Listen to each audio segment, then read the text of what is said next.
Welcome to today's explainer. Go ahead and get comfortable because today we're treating our screen like a university lecture hall.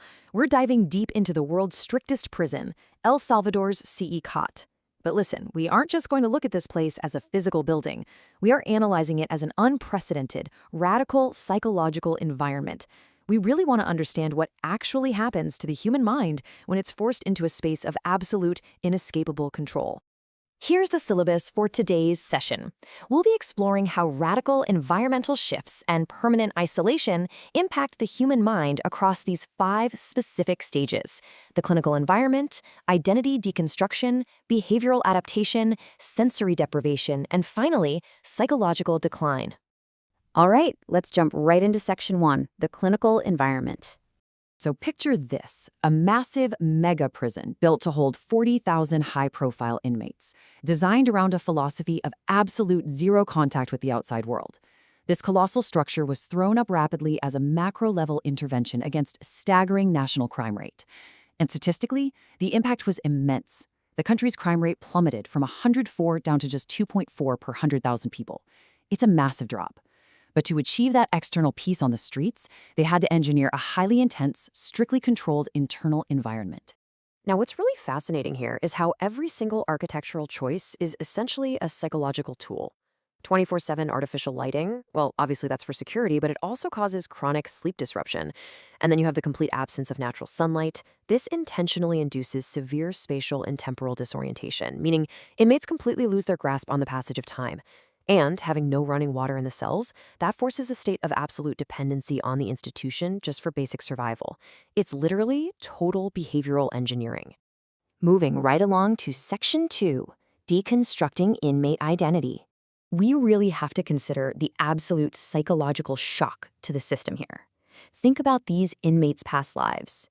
Out on the streets, these individuals possess supreme territorial control over sprawling neighborhoods. They held the power of life and death. But inside the reality of CECOT, they are stripped down to complete powerlessness. They're allowed zero personal belongings and forced into identical white clothing. It's a radical environmental shift, meticulously designed to just instantly shatter an ego that was built entirely on intimidation. And they employ this truly wild sociological tactic to enforce that. By mixing fierce, blood-sworn rival gangs like MS-13 and Barrio 18 side by side in the exact same cell, the environment abruptly forces behavioral compliance. Think about it. Out on the streets, just crossing into rival territory meant immediate violence. But here, stripped of their weapons, their turf, and their autonomy, all those gang-based power dynamics just evaporate. They aren't gang leaders anymore, they are simply inmates, uniformly subjected to the exact same clinical reality. Which brings us to section 3, forced behavioral adaptation. 0.5.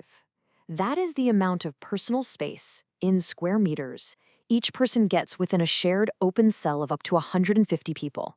So you really have to ask, how on earth does the human mind adapt to that? There is no privacy, like literally none. They sleep on bare metal bunks, stacked tightly together without mattresses. The sheer psychological pressure of that kind of hyperdensity, knowing you can never retreat or be alone, requires some intense internal suppression just to survive it day in and day out.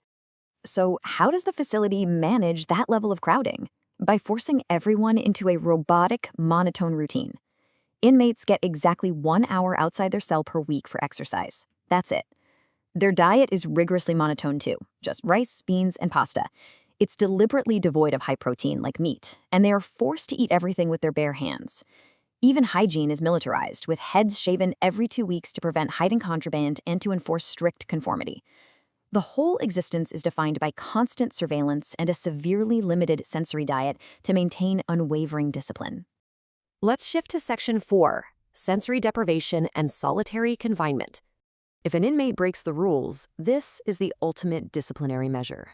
The isolation cell is a sealed, pitch-black space used for up to 15 days of solitary confinement. Someone sent here experiences a total, absolute sensory void. They are completely cut off from all environmental stimuli, all their peers, and even that rigid daily routine of the main prison. The conditions inside this void are incredibly stark. Imagine near total darkness with only a tiny hole for air and just a sliver of light. You're sleeping on a pure concrete slab. Total silence. You are given absolutely no books, no reading materials, nothing to occupy your mind. It triggers a complete loss of time perception. Placed in this empty space with zero mental stimulation, even the toughest, most hardened individuals inevitably break under the psychological weight. The human mind kind of just turns on itself when it's starved of external input. Finally, Section 5, Assessing Psychological Deterioration. Let's look at some primary data from our source material. There's a subject who goes by Psycho, a high-ranking gang member who is active for decades. Initially, he presents this totally hardened, merciless facade. He casually admits to taking a few more than 50 lives during his time on the streets. This perfectly reflects that deep-seated psychological armor he built up over years of violent territorial dominance. He views his past completely through the cold, detached lens of street survival. But then, we see an incredible pivot. The facade completely cracks. In a stark juxtaposition, he later admits, "I lay down on my bed and I think a lot of things, and sometimes I cry." The environmental stripping of his identity, combined with the permanent, inescapable isolation from his family, the knowledge that he will never see his son as a free man again, it pierces right through that armor. It's a remarkably clear clinical demonstration of how absolute isolation and the total removal of hope relentlessly breaks down the human psyche over time. So, as we wrap up this explainer, I want you to chew on this final analytical thought. The statistics are undeniable, right? The streets outside are drastically safer, but inside those towering walls, human minds are subjected to absolute deprivation. In permanently neutralizing the chaos of the streets, does this extreme model of incarceration represent true justice, or is it simply the engineering of a permanent psychological void? It's a profound question about the very limits of human control. Thanks so much for joining me for this breakdown. Keep questioning, keep analyzing, and I'll see you for our next explainer.